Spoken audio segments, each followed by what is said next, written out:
Halo teman-teman semua, perkenalkan kami dari kelompok 3 akan memaparkan materi tentang model-model pembelajaran, model pemrosesan informasi, dan model interaksional. Saya sendiri berperan sebagai moderator atas nama Katarina Bakitevnai dengan NIM 210101018.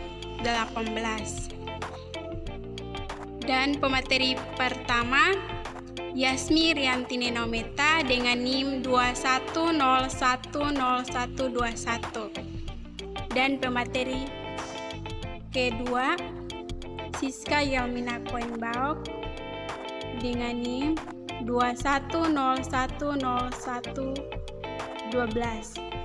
Dan pemateri yang ketiga saya sendiri.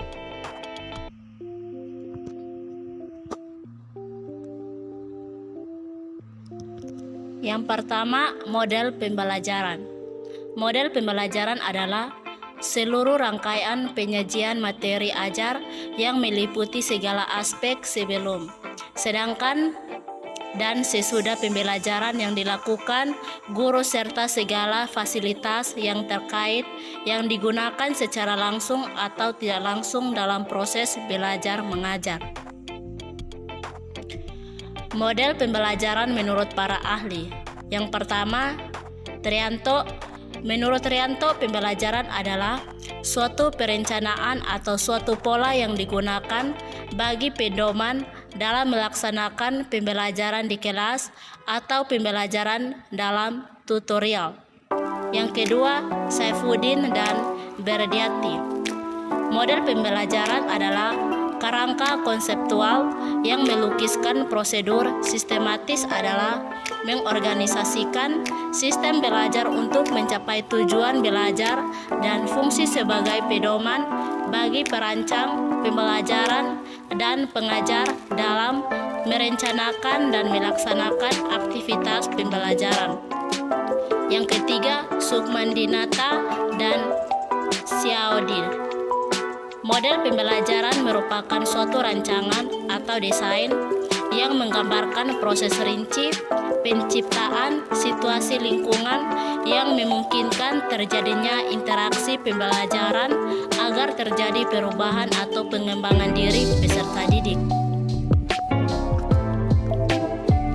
Yang berikut ciri-ciri model pembelajaran.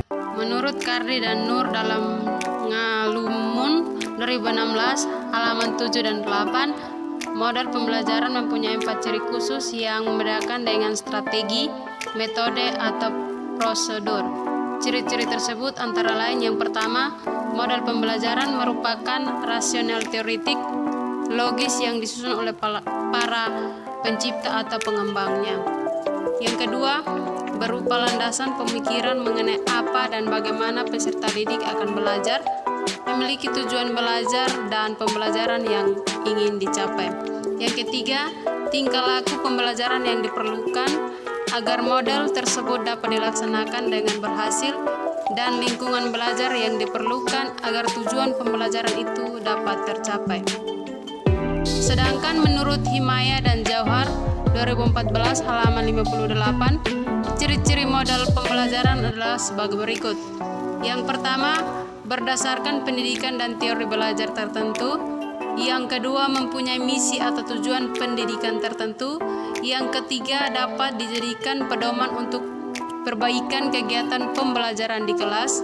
Yang keempat, memiliki perangkat bagian modal.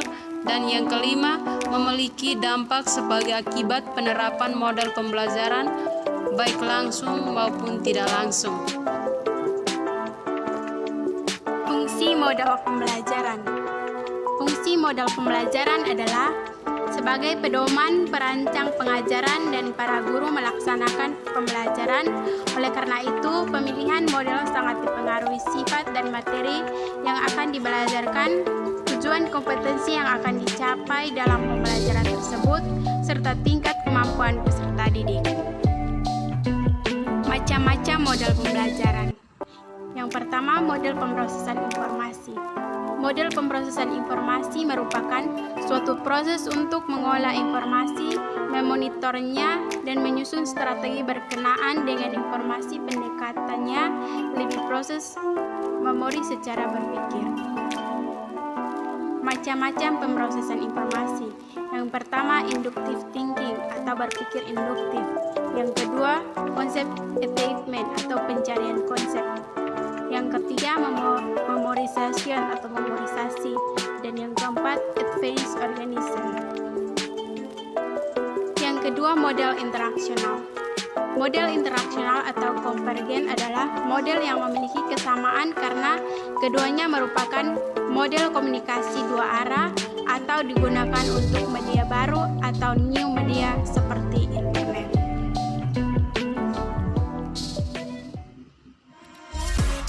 Sekian pemaparan kami, kurang lebihnya kami mohon maaf jika ada kesalahan. Sampai berjumpa lagi pada video berikutnya.